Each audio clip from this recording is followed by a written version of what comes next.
New year, new you. It also means new things to stream. We have Erin Zimmerman, president of Kansas City Women Film and TV, joining us now to fill us in on some shows we should be checking out to start off in 2020. And if I can't talk, maybe you should just do the rest of the show, too.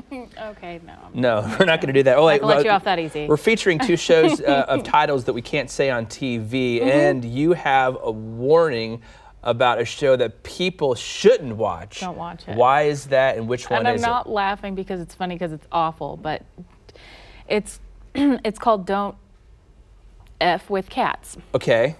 Don't Probably watch good it. advice. Don't watch it. So there have already been a ton of complaints about it, but I was watching it early before the complaints happened. And you didn't know what it was about? I didn't know what it was about. So it's not about a funny... No. It's not funny cat videos or anything. It's about a really bad video that some kid made in 2010, and it's torturing cats.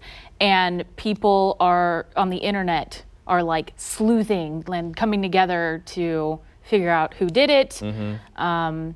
And I got 15 minutes in and I couldn't watch it anymore because they show the video. Oh, do they? They do. No. So if they would have just, put a warning up or something, that would have helped. And I maybe would have continued watching it if they would have been like, it happens from this time to this time, skip that. And I know some friends of mine have talked about getting past that and seeing some more of that internet gang mentality of going after somebody, and that made it interesting to me, but like I said, I'm not sure if I can get past that first part. It's fascinating, but once you see it, it's rough. So just know that's my warning, content warning. There we are. So let's move on to The Witcher. It just came out.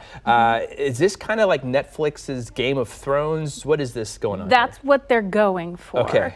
Are they succeeding? I think they're doing pretty well. I think the cast did really well. My husband, who reads the books, so he's super into it. Yeah, it's books and games, right? Right, too? Books and games. He's read the books, played the games, and he says that, it's pretty spot on towards the end of the season, as they're trying to make it something that can probably last a very long time. They go off a little bit and they take out some details that would have helped all of us understand. There's one episode where I was like, what just happened? And he had to kind of explain it to me.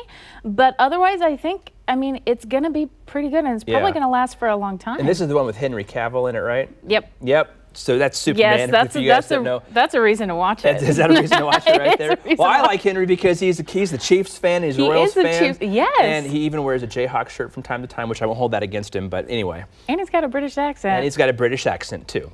All right, It's been mild winter, but I know we got some cold weather coming up. What are some good ones we can stay bundled up inside and binge watch here? Oh, gosh, there's all kinds. You Season 2 just dropped just a couple of weeks ago. That one, for me, I really, I shouldn't say enjoy. That's like more internet stalking-ish type. It is. It's not. Right? It's not internet stalking. It's like true stalking, and it's like holding people in cages. It's super weird, but fascinating at the same time. A lot of people have been talking about it on my timeline. It seems like people have gotten sucked into it. Yes, they get sucked into it. I understand. It's super bingeable. Yeah. And people love Penn Badgley. So it's one of those things where he's like, stop being in love with me and my character because he's a creepy guy. Yeah. He's not a good guy. And so this season, like the first season, he's a very bad guy. Like you can just see it from the beginning.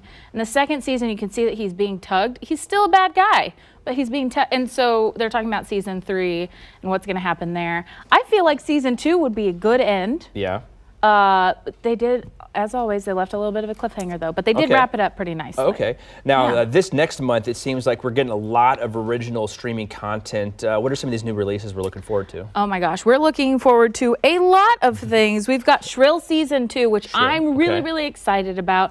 I know RuPaul's in a new episode coming out, or a new series coming out called AJ. AJ and the Queen. Don't let me talk anymore. Oh, yeah. BoJack Horseman is in its last season. That's the cartoon one, right? It is, and it's 6 seasons in, and I like it every once in a while. It's something that you can just like work and kind of have on in the background. Okay. It's not something that is like, I must watch this.